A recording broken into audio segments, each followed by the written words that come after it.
नमस्कार दोस्तों, स्वागत है आपका हमारे चैनल सत्य सनातनी हिंदू में। दोस्तों, महाभारत में कई घटनाएं और ज्ञान विज्ञान के रहस्य छिपे हुए हैं। महाभारत का हर पात्र जीवंत है, चाहे वह कौरव हो, पांडव हो, कर्ण हो या स्वयं भगवान श्री कृष्ण हो। दरअसल महाभारत की कहानी युद्ध के बाद समाप्त नहीं होती है। असल में महाभारत की कहानी तो युद्ध के बाद शुरू होती है, जो आज भी जारी है। माना जाता है कि वर्तमान युग महाभारत की ही देन है।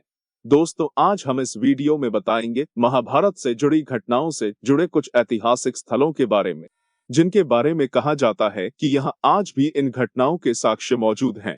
पहला ऐतिहासिक स्थल कुरुक्षेत्र। यह तो सभी जानते हैं कि महाभारत का युद्ध कुरुक्षेत्र में हुआ था। कुरुक्षेत्र, जो कि हरियाणा राज्य में स्थित है, कुरुक्षेत्र में भारतीय पुरातत्व सर्वेक्षण विभाग द्वारा महाभारत काल के कई अवशेष प्राप्त हुए हैं, जिनमें बाण और भाले प्रमुख है।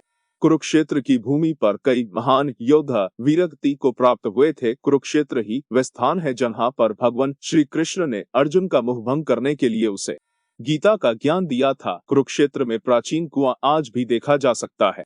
माना जाता है कि इसी जगह पर महाभारत युद्ध में शकुनी ने चक्रव्यूह की रचना करके अभिमन्यु को कर्ण के हाथों धोखे से मरवाया था, जिससे वह वीरगति को प्राप्त हुआ था।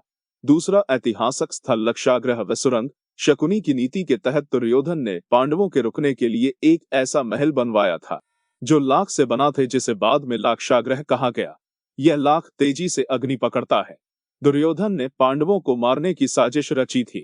इस महल में रात में चुपचाप से आग लगा दी गई थी ताकि सोते हुए पांडवों की इस महल में ही जलकर मृत्यु हो जाए।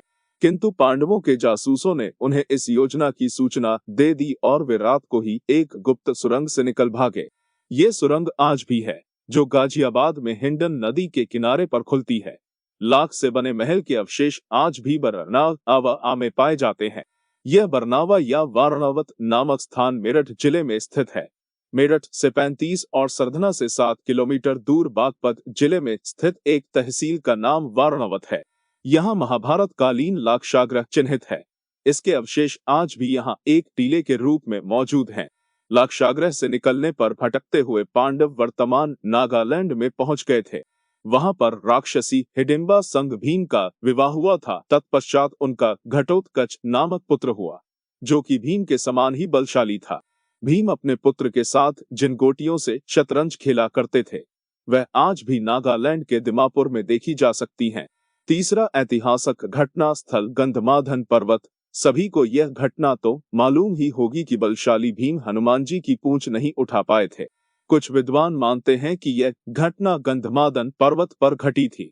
हिमालय के कैलाश पर्वत के उत्तर में स्थित गंधमार्दन पर्वत कुबेर के राज्य क्षेत्र में था। सुमेरु पर्वत की चारों दिशाओं में स्थित गजदंत पर्वतों में से एक को उस काल में गंधमार्दन पर्वत कहा जाता था।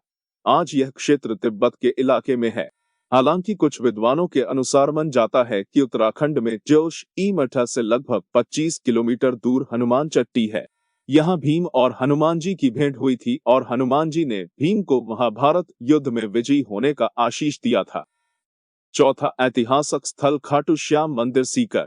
भीम के पौत्र और घटोत्कच के पुत्र बर्बरीक के बारे में सभी जानते हैं कि वह मात्र 3 बाण लेकर ही युद्ध क्षेत्र में लड़ने जा रहे थे। इसलिए भगवान श्री कृष्ण ने ब्राह्मण के भेष में उनसे दान में उनका शीश मांग लिया था।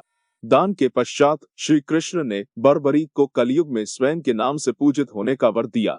बर्बरीक ने श्री कृष्ण के समक्ष एक यह इच्छा भी व्यक्त की कि मैं यह युद्ध देखना चाहता हूँ। तब श्री कृष्ण ने उसकी इच्छा से उस शीश को एक स्थान पर रखवा दिया, परंतु वह जिधर भी देखता उधर की सेना का सफाया हो जाता। ऐसे में श्री कृष्ण ने उसके शीश को दूर एक स्थान पर रखवा दिया।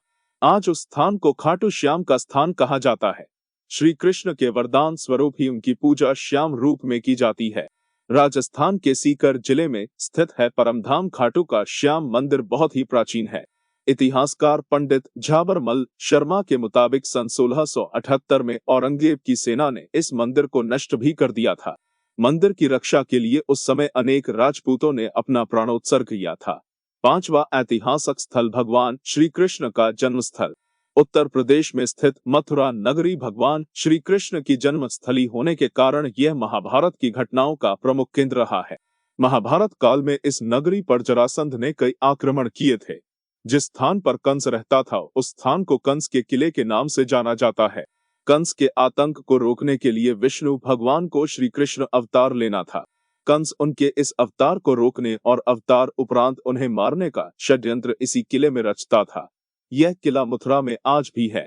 छठा ऐतिहासिक स्थल व्यासपोथी। व्यासपोथी नामक स्थान बद्रीनाथ से 3 किलोमीटर की दूरी पर उत्तराखंड के माणा गांव में स्थित है। यहाँ महाभारत के रचनाकार महर्षि वेद व्यास जी की गुफा है। इसके समीप ही गणेश गुफा है। मान्यता है कि इसी गुफा में व्यास जी ने महाभारत को मौखिक रूप दिया था और गणेश जी ने उसे लिखा था। माना जाता है कि उत्तराखंड में स्थित पांडुकेश्वर तीर्थ में अपनी इच्छा से राज्य त्याग करने के बाद महाराज पांडु अपनी रानियों कुंती और माद्री संग निवास करते थे। इसी स्थान पर पांचों पांडवों का जन्म हुआ था। सातवां ऐतिहासिक घटना स्थल जरासंध का अखाड़ा। बिहार के राजगृह में स्थित है कंस के ससुर जरासंध का अखाड़ा। जरासंध बहुत बलवान था। मान्यता है कि इसी स्थान पर भगवान श्री कृष्ण के इशारे पर भीम ने उसका वध किया था। राजगृह को राजगीर कहा जाता है। रामायण के अनुसार ब्रह्मा के चौथे पुत्र वसु ने गिरिव्रज नाम से इस नगर की स्थापना की। बाद में कुरुक्षेत्र के युद्ध के पहले वृहद्रथ ने इस पर अपना कब्जा जमा लिया। वृहद्रथ अपनी शूरता के लिए मशहूर था। आठवां ऐतिहासिक घटना स्थल अर्जुन गुफा। कहते हैं कौरवों से अपना राज्य हारने के बाद भगवान श्री कृष्ण के कहने पर अर्जुन मनाली के पिरनी में तप करने चले गए थे। उस स्थान को अर्जुन गुफा के नाम से जाना जाता है। इसी स्थान पर भगवान शिव ने अर्जुन को पशुपता शस्त्र दिया था। मनाली भारत के हिमाचल प्रदेश का एक शहर है। मनाली कुल्लू घाटी के उत्तर में स्थित लोकप्रिय हिल स्टेशन और पर्यटन स्थल है। पौराणिक ग्रंथों में मनाली को मनु का घर कहा गया है।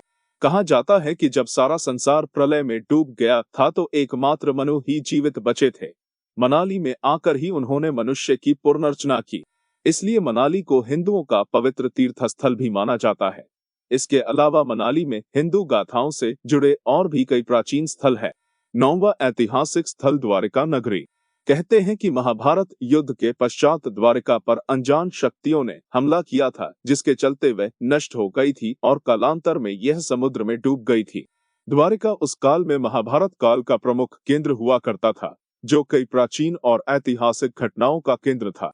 गुजरात के पश्चिमी तट पर समुद्र में डूबे 7,3500 वर्ष पुराने शहर खोजे गए हैं, जिनको महाभारत में वर्णित द्वारका के संदर्भों से जोड़ा गया है। हालांकि द्वारिका पर पहले प्राचीन शहर कुशस्थली था। यति ने यह संपूर्ण क्षेत्र अपने पुत्र यदु को सौंपा था। इसलिए भगवान कृष्ण अपने 8 कुल के बंधु बांधवों को लेकर द्वारिका में बस गए थे। दोस्तों, ये वीडियो यही समाप्त होता है। आपको ये वीडियो पसंद आई हो तो इसे लाइक करें, हमारे चैनल को सब्सक्राइब करें, साथ ही बेल आइकॉन दबाना न भूलें।